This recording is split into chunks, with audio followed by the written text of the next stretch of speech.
ልጆቹ ተጫውቶ ላበላብ ይሆናሉ። ነው ሀቀድቼ መጥቼ ላበላብ እረፍት ሰዓት አንዴ አደራ ሰጠች አያቴ ማለት ነው። የእናቴ እናት አያቴ ሞተች። ታሞ ሐኪም ቤት ሄዷል። ዛሬ ጀመርን። በቃ ዩቲዩብ ለመጀመሪያ ጊዜ ጀመርን። ዛሬ እንጀምራለን፣ ነገ እንጀምራለን። ከነገ ወዲያ እያልን በጣም ብዙ ጊዜ ፈጀን። ምክንያቱም በቃ ቪዲዮ ከየት ነው የምጀምረው? ከየቱን ልጀምረው? ከየቱን ልንገርህ ምናምን ትላለች። ብዙ ነገር አላት። ግን ዛሬ እንግዲህ የምንጀምር ይሆናል። በባለቤቴ ታሪኳን ብላ ትጀምርልናለች። እስኪ በቅድሚያ እንግዲህ ያው እስኪ ቤተሰብ ነው ተናገሪ እስቲ። ጩኒ ዩቲዩብ ነው በነገራችን ላይ የዩቲዩብ ስም ጩኒ ዩቲዩብ ነው። ጩኒ እንግዲህ ምን እንደሆነ እሷ ራሷ ትነግራችኋለች። ታዛፍረኛ አይናፋርላት እንግዲህ እስኪ ለመጀመሪያ ነው ይቀጥላል። አይናፋራሉ እስኪ ንገሪያቸው እንግዲህ ቤተሰቦቻችን አደራችሁ ዩቲዩባችን ሰብስክራይብ አድርጉልን። በቃ ሰብስክራይብ ማድረጉ እንዳትረሱ፣ እንድታሳድጉ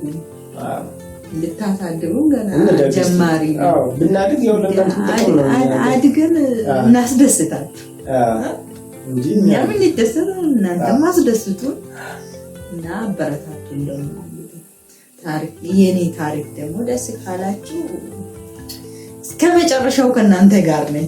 እውነት በጣም ነው ደስ የሚል ታሪክ ያለሽ እርግጠኛ ነኝ። ማለት እኔ ገና ስንተዋወቅ ጀምሮ ታሪኳን ስትነግረኝ የሚገርም ነው። በቃ እንደማስረዳችሁ አላውቅምና ዞሮ እስኪ ዛሬ ሀብለን እንጀምራለን። እስኪ በቅድሚያ እንደውም ስለ አስተዳደግሽ እስኪ ንገሪኝ። አስተዳደግሽ እንዴት ነበር? የት ተወለድሽ? የት አደግሽ? እሱ ራሱ ተአምር ነው። በጣም ብዙ ነገር ነው ያለውና ቢያንስ እስኪ አጠራ ለዛሬ ትነግረናለች። ለመጀመሪያ ያክል ነው። ቀጣይ ግን እናንተም ስትሰሙት በኮሜንት እስኪ ይሄን ነገር ግልጽ ታድርግልን፣ ይሄን ቤት ነው እያላችሁ ስትነግሩን የበለጠ ክላሪፋይ እያደረግን በቃ ብዙ ነገር ትማራላችሁ ብዬ ተስፋ አደርጋለሁ። በቀጥታ ወደ ቪዲዮ ተከታተሉ።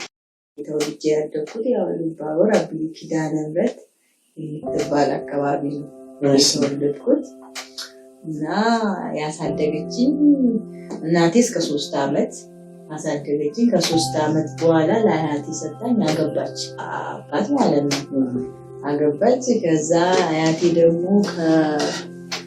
ከ2 ዓመት በኋላ 5 ዓመት ሲሞላኝ ጎረቤት ነበሩና ለጎረቤት ሰጠች እና እነሱ ልጅ አልነበራቸውም። እነዛ ጎረቤቶች ነበሩት ያሳደገችኝ እናቴ ማለት ነው። ልጅ አልነበራትም፣ አሁን ነበረችና እነሱ ጋር 13 ዓመት እስከ 14 ዓመት እነሱ ጋር ነው ያደግኩት። እና እነሱ ጋር 14 ዓመት ሲሞላኝ ያው ሁሉም ስለከበደኝ እነሱ ቤት ወጥቼ ሄድኩ ሌላ ቦታ። አይደለም የእንጀራ እናት ያሳደገችኝ ማለት ነው። አያቴ እናቴ ከ3 ዓመት በኋላ አገባች። አያቴ ቀጥላኝ ማለት ነው። አያቴ ደግሞ ደክማ ስለነበረ ትልቅ ስለነበረች በቃ አደራ ሰጠች ለጎረቤት ማለት ነው። ያቺ ጎረቤት ሴትዮ አሳደገችኝ እስከ 14 ዓመት ማለት ነው። ከ5 ዓመት በኋላ ነው እሷ ጋር የገባሁት። አሳደገችኝ እስከ 14 ዓመት። ከዛ አንደኛ ክፍልም እነሱ ቤት ነው ገብቼ ያሳደገችኝ እናቴ ማለት ነው። ሁለተኛ እናቴ ያሳደገችኝ። እኔ በ9 ዓመቴ አያቴ ሞተች። እስከ 5 ዓመት አያቴ ጋር ነበር። 5 ዓመት በኋላ ደግሞ ላሳደገችኝ እናቴ አደራ ሰጠች አያቴ ማለት ነው፣ የእናቴ እናት።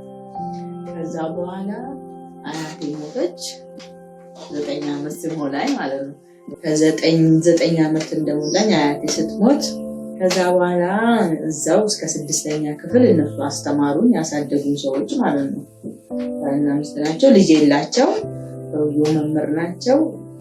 ባለቤት ደግሞ ስራ የላቸው። አሳደጉኝ እስከ 14 ዓመት። ከዛ እስከ 6ኛ ክፍል እዛው ተማርኩ። ከዛ ሲከብደኝ በቃ አንደኛ ክፍል ጀምረሽ ነው? አንደኛ ክፍል እነሱ ናቸው 11ኛ ክፍል ያስገቡኝ። 5 ዓመት ነበርኩ እኮ እነሱ ቤት ስገባ ማለት ነው። እና ግን ያው ያሳደገችኝ እናቴ ትንሽ ከባድ ነበረች እና ስራም ከአቅሜ በላይ ነበር የምሰራው። በጣም ከባድ ስራ የምሰራ።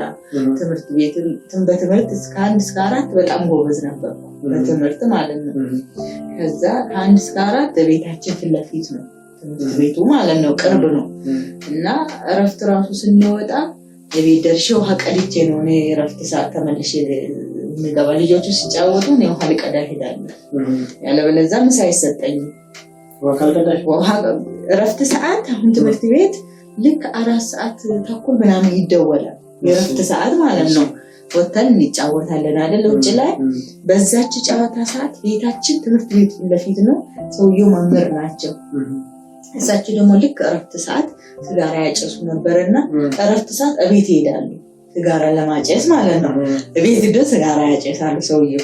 ከዛ ሴት ያሳደገችኝ እናቴ ደግሞ ጀሪካን ውጭ አስቀምጣ ነው የምትጠብቀኝ። ከዛ ሩጬ ልጆቹ ሲጫወቱ ነው ወንዝ ወርዳለሁ፣ ውሃውን ቀድቼ ተመልሼ መጥቼ እገባለሁ ወደ ትምህርት ማለት ነው። ልጆቹ ተጫውቶ ላበላብ ይሆናሉ፣ ነው ውሃ ቀድቼ መጥቼ ላበላብ። እረፍት ሰዓት ከ1 እስከ 4 እንደዛ ነበረ። ከዛ በኋላ ከ4ኛ ክፍል ወደ 5 ስናልፍ ደግሞ እኮ የምትባላለች እዛ ነው እንደምንማረው። የ45 ደቂቃ ነው ከቤት ማለት ነው። ስትሄድ 45 በእግር ነው የምንሄደው 5ኛ ክፍል። ከዛ ሂደን እዛ እንማራለን። እንግዲህ በሺፍት ነው። 1 ሳምንት ጧት ነው የምንሄደው፣ 1 ሳምንት ደግሞ ከ4 ሰዓት በኋላ ነው የምንሄደው።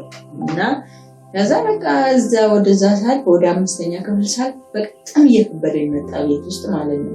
ሰዓት ያልፍብኛል፣ ሁሌ ይገረፋለሁ፣ የቤቱ ስራ እያረፈልኩ ማለት ነው።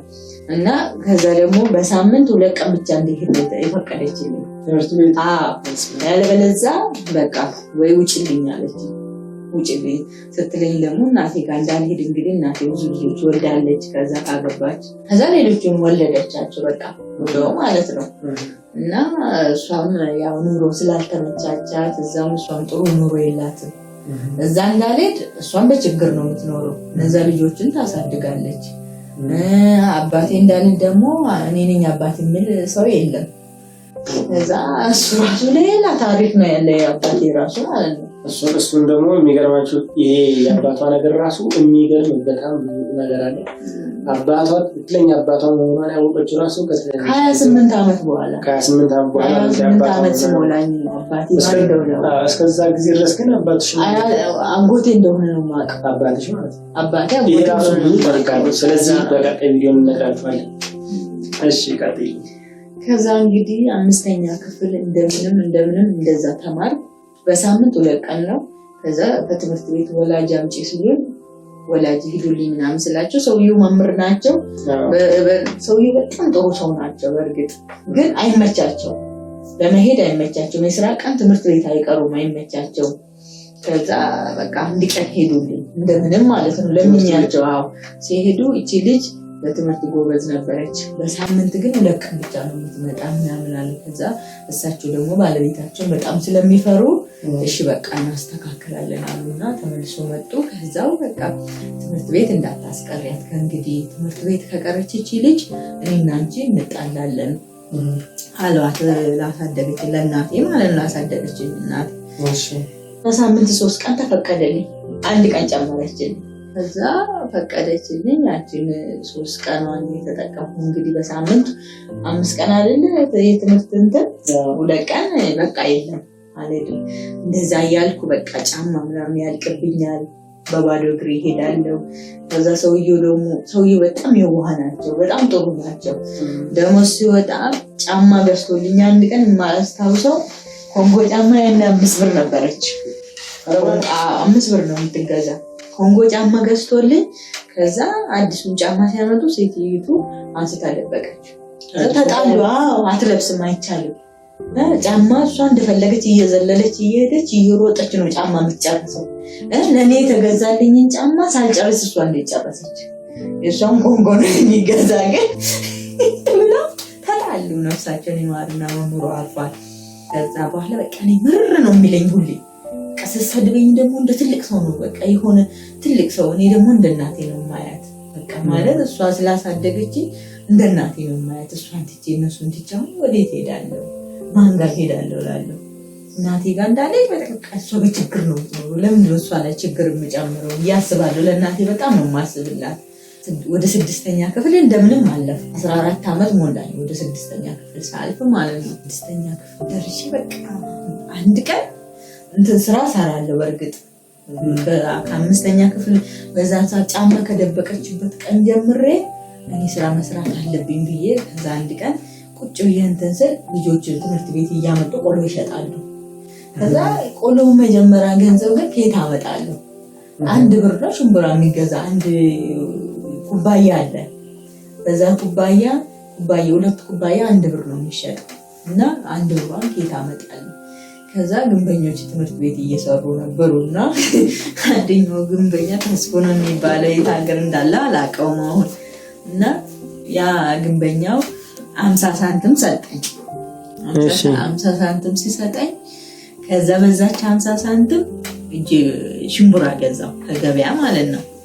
ሽምብራውን ገዝቼ ቤት ወሰድኩና ዘፈዘፍኩና ምን ልታረጊ ነው? ቆሎ ልበይ ነው ደግሞ ምናምን ስትል አይ ቆሎ እሸጣለሁ አልኳት። እና የእንትን ክዳን አለ የሆነ የጀርካን ክዳን ነበረ። ከዛ በዛች የጀርካን ክዳን ነው የምንሸጠው 10 ሳንቲም ነው የምትሸጠው የጀርካን ክዳን ማለት ነው። ከዛ በዛች 50 ሳንቲም ከዛ 50 ሳንቲም አተረፉ እያልኩ የቆሎ ንግድ ተጧጧፈ። ቆሎ በደንብ መነገድ ጀመርኩ። በቃ ማለት የ2 ብር የ3 ብር መውሰድ ጀመርኩ ትምህርት ቤት። ከዛ ለልጆቹ ስሰጣቸው ደግሞ ፍስታ ግዝ ለምሰጣቸው ደስ ነው የሚላቸው።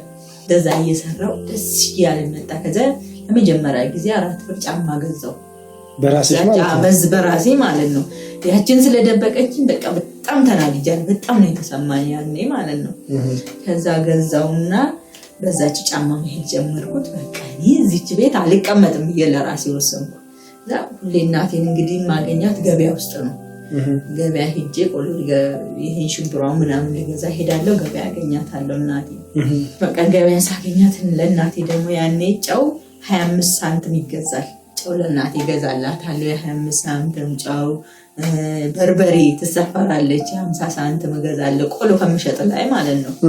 ከዛ ለእናቴ ገዝቼ ቁጥር ታርጌ እሷ የምትመጣበት መንገድ ላይ ነው የምጠብቃት። የምንገናኝበት ቤት ነበረች፣ ሻይ ቤት ነች። እዛ ቁጭ ብዬ ነው የምጠብቃት። ከዛ እናቴ ትመጣለች። ወንድሜን አዝላ ነበር የምትመጣ በዛም ሰዓት። ከዛ ትመጣለች፣ ቀጠቃርፈ ምናምን ተሳስመን ከዛ ያችን ዘንቢሏ ውስጥ እሷ ሳታውቅ ጣል አደርግላታለሁ። ጨዋውና በርበሬው ማለት ነው። ከዛ አስቀምጥላታለሁ። ከዛ በቃ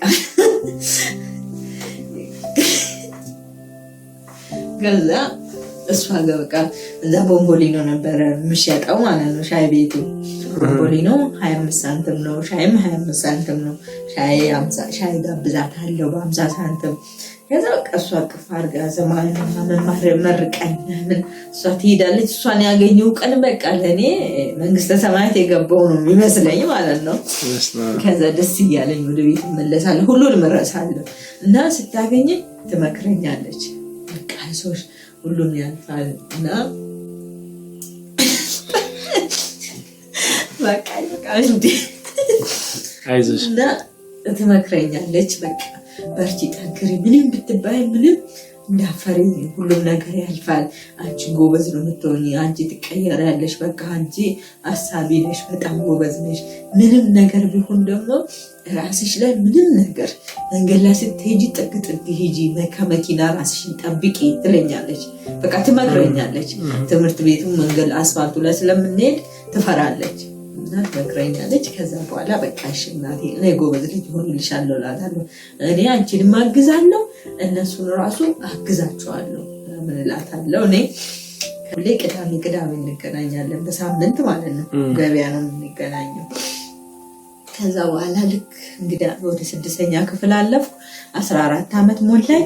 ከዛ አንድ ቀን ተነስታ ትምህርት ቤት አትሄጂም አለችኝ። ጠዋት ላይ ያሳደገችኝ እናቴ ማለት ነው። ሰውየው ታሞ ሐኪም ቤት ሂዷል።